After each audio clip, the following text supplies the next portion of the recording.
Welcome back to our channel. I'm Nick. I'm Cayla.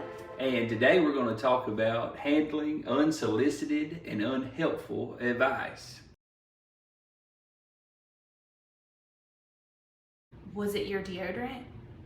Did you drink something, or did you eat too much sugar?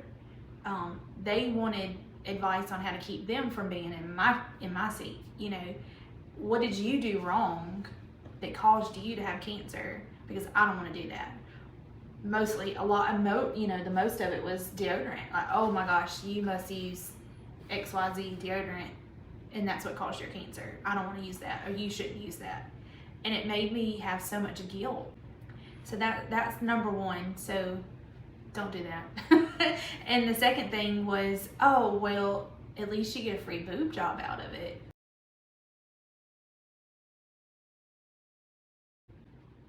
I don't know. That's, first of all, most definitely not free.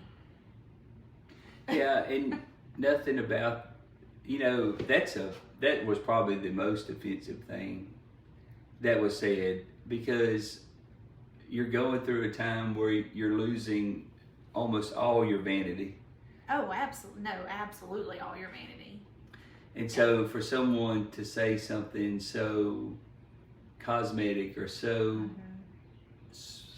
superficial, yeah, during a time when you're having to give your hair up, every piece of your hair on even your eyelashes, even your figure suffers, everything.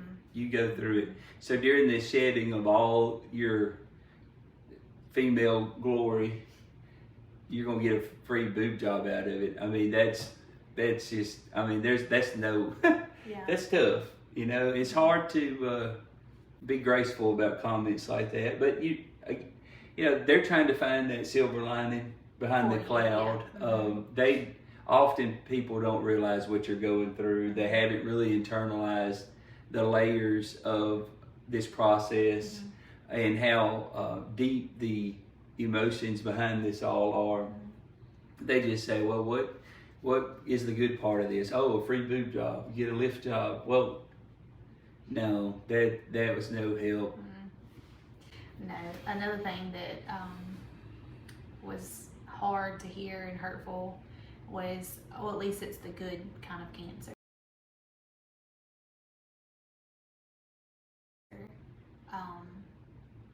Or at least it's not worse. Or, well, I knew someone that had it worse than you. Okay.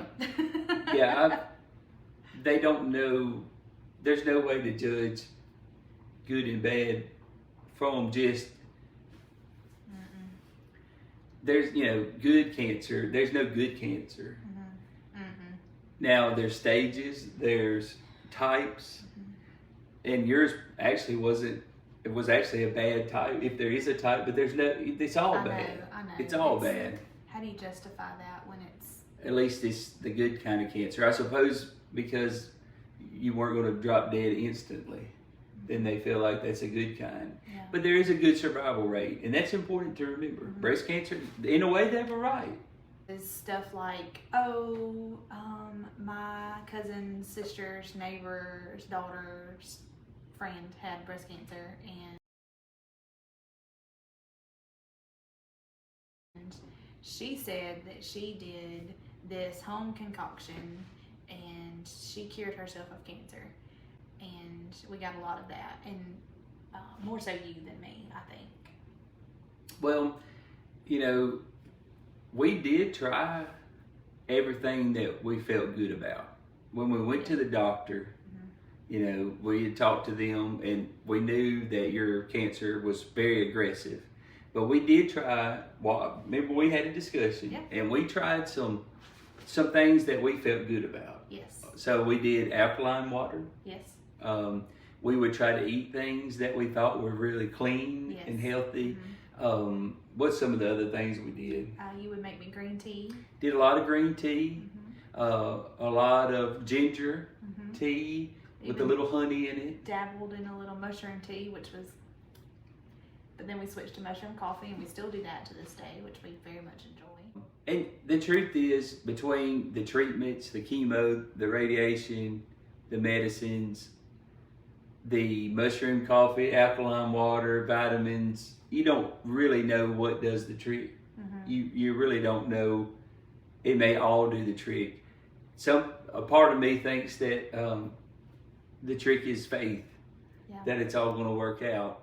We had a lot of people praying, a lot of people cared. And to me, out of all this unsolicited advice, people would message us on Facebook and send us advice, send us different cures. And it's kind of overwhelming. There's no way to go with everybody's plan. That's unfeasible. You have your doctors that are contradicting all of that advice sometimes.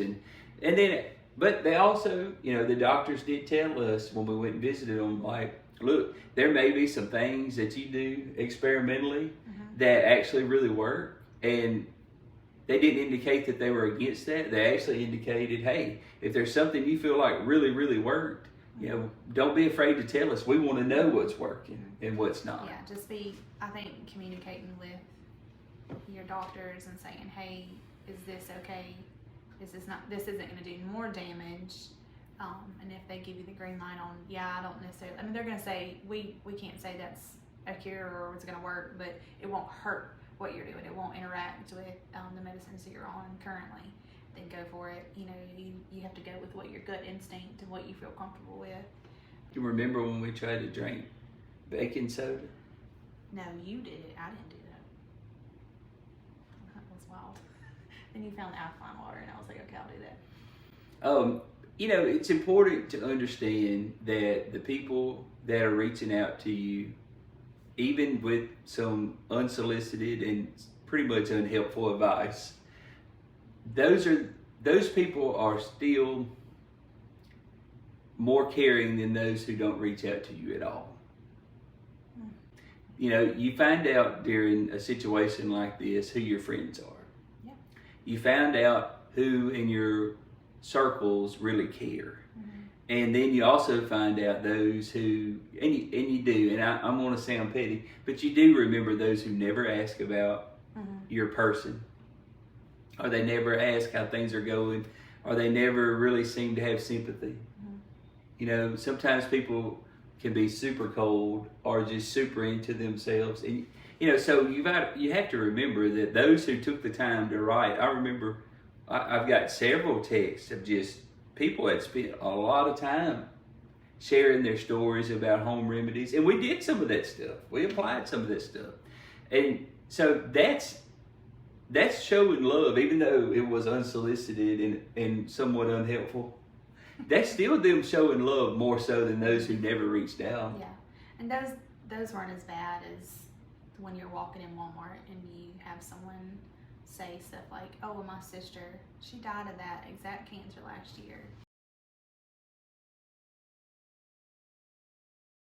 And I'm not real sure what the thought process is behind that, where that seems to be helpful in their minds. But you're going to get a lot of that. I remember I wasn't diagnosed maybe a week, and a customer had come into my office and she said, oh yeah, my sister, she made it through breast cancer, but she lost all feelings in her hands and she can't even open a door now. Well, I didn't even know that was a possible problem. And then now you unlocked a new fear that I'm not going to be able to function. Treatment cured the cancer, but now I have no, Well, and I remember one lady made me kind of mad, but I tried to hide it. But she said, I don't know why Cayla lost her hair. They have cold caps that they can wear that prevent you from losing your hair.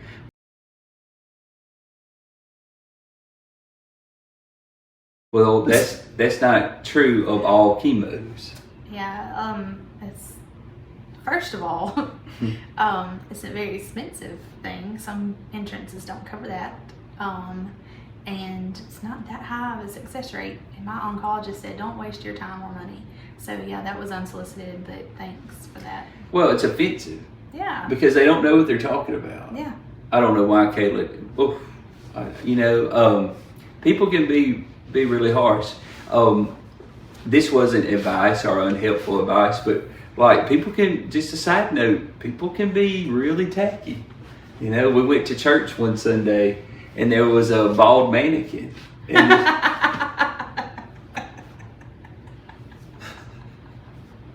And this lady said, look, to everybody in there, look, it's Cayla.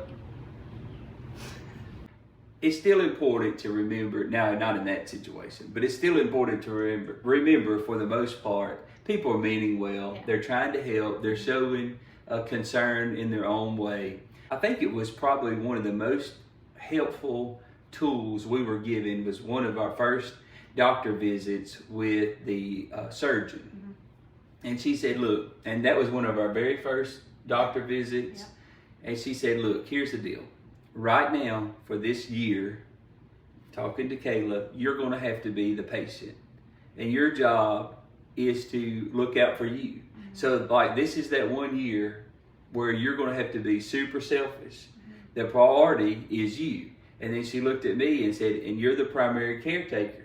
So your priority is her. Mm-hmm. And you don't owe anyone in your circle any kind of mental support. She said people are going to go to you upset, both of us, and want to find peace and comfort and help and guidance because they're upset that she has cancer and you're not able to give that. Like, your responsibility is not to the people.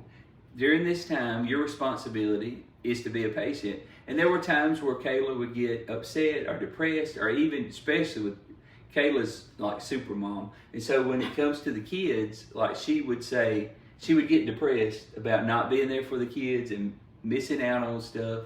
And so I would say, like, Cayla, okay, fine. Your job this year is to be a patient. That way, for the rest of your years, you can continue being super mom. But right now, your job is to be a patient. So I did a halfway job of dealing with the emotional support of the kids. Mm-hmm. We're going to make a whole video addressing that in the future because that was a hard part for me too. But she did, like, Kayla's job was to be a patient and get through cancer. And we had to keep that perspective. That oddly, to make my case here, like, I remember Cayla would be very, very sick. 2 weeks, she spent 2 whole weeks in the hospital at different times. And people would text her and get upset, text me after a few days and say, I have texted Cayla and she's not text me back. Well, I told Cayla, it's okay to not be there and be responsive to the public when you're not mentally able to, when you're not physically able to, when you don't feel like it. So I feel like the lineage or the line of responsibility is you have the patient. The patient has to be number one during this time. You have the primary caregiver. That primary caregiver's goal is to protect the patient. And then from there, you have your immediate family, which will adjust no matter how old your kids are, or, you know, they will adjust for better or worse. Then you have your extended family who wants to come and be involved and get in the way sometimes. But, you know, the primary caretaker's goal is to protect the patient. You know, the unsolicited advice that everything happens for a reason. You know, we tried to turn that into something positive. You know, we started enjoying the birds and the green grass and the breeze through the trees a lot more. We slowed down quite a bit. We spent a lot of time. We would go to bed at like 8 o'clock. Remember? Yeah. And, you know, it was just you have to, emotionally, it takes so much of you that you have to step back and recharge. Yeah. And the people that are wanting to know what's going on, that's, you know, one very practical thing that we did that I think helped fend off some unsolicited advice that helped educate people on what we were going through was the Facebook. Yeah. We would get on Facebook and we would make Facebook posts every week. I would do it usually on Sunday night. I would attach a picture to it and I would say, Cayla did this. She experienced this week. It went good. And here's what we're going to do next. And it kept people from just bombarding us people were very in the know about where Cayla was in her treatment. They would come up to me instead of saying, "How's Cayla?" Well, they always say that, "How's Cayla?" But they still do. But they would say, like, instead of, "What's Cayla doing? Is she still doing treatments?" They would say, "Hey, I saw Cayla had her last treatment. It looked like she was taking it well. We have y'all in our thoughts and prayers." That educating people on what was going on in the process we were going through kind of kept people from being insensitive or unaware of the circumstances. So you do kind of have to educate. In social media, I mean, awful lot of people don't want to put their health business on the internet. But for us, putting it out on social media really helped us, I think, educate people and let them know what you were going through. And we hope that by doing so, it would also be a bit of a journaling process for us, so we could look back on all that we had been through and the different perspectives week to week. But we also hope that it would help other people in the future. And if that's not what you feel comfortable with, that's okay. I think it's important to whoever your primary care or your immediate family or someone in your family can be that in between and just communicate with the people that care about you, that want to know how you're doing. You just let them be the go-between. So there were times throughout the cancer journey where Cayla would get pretty depressed. She would get very dark and get in a very dark place, and it's like a light bulb would switch, and she would be in a very dark place, and it would concern me. Because and again, you'll get this advice a lot, but it's true. It's very important to stay positive, and it's very important to keep your faith. Yes. It just is, and I know that sounds cliche, but it is everything. Staying positive. I'm not saying like silly positive, like my hair's falling out, how funny. There's no, I'm not saying lie to yourself. Right. But don't let your energies get so low. Don't let your spirit get low. Don't let your outlook get gloomy. And there were times where it wasn't a whole lot, but rightfully so. I would say there were times where you were just really bottoming out and there was some intervention needed. And so there's a doctor named Shad Helmstetter, and he wrote a book, What to Say When You Talk to Yourself. And he's got this recording that I downloaded that is it's positive self-talk. And a little side note, positive self-talk is actually huge. If you can discipline yourself to listen to positive self-talk, it will start changing your life. But that is a very practical way. So I would say, Cayla, put on your recording, play your self-talk, and she would listen to that recording. I'll put a link in the comments to this guy and this book, and then you can download that book and find it on Amazon. You can buy the book, but he has these recordings you can download, and she would lay down on the bed and just listen to it. It would really pick her up. Wouldn't it pick you up? Absolutely. And it sounds very easy and silly, but the way we talk to ourselves, it would be things like, you're an amazing person and you're going to pull through. Yeah. Or the one that I played probably the most was you have a good quality of life. That one I probably played more times than I can count. I know every day during the hardest parts would just be able for me to pick out the things that were good that was going on. As crazy as that sounds, but that one was, I would suggest that one to the patient himself is the one with the quality of life. And it's like all of a sudden the clouds start parting and the sun starts shining. And it's like, okay, I realize, you get a better perspective. I realize that things are just really not fun right now. But there's more to my life than this moment. There's more going on every day than being a patient. That life really is good. So. Probably a blessing that way we didn't bite people's heads off when they told us I had the good cancer. That's right. We hope this has been helpful to you. We're trying to bring value by sharing our stories. We want to try to help other people through this journey. we're working right now on creating a network of people that can come together and support one another through the process. We're all at different stages of our journey. We hope that this is helpful. If this has been beneficial to you, we ask that you go ahead and subscribe and like the video. It really would mean a lot. It would help us to get this video in front of more people so we can help more folks through their cancer journey. Thank you very much, and thanks for watching.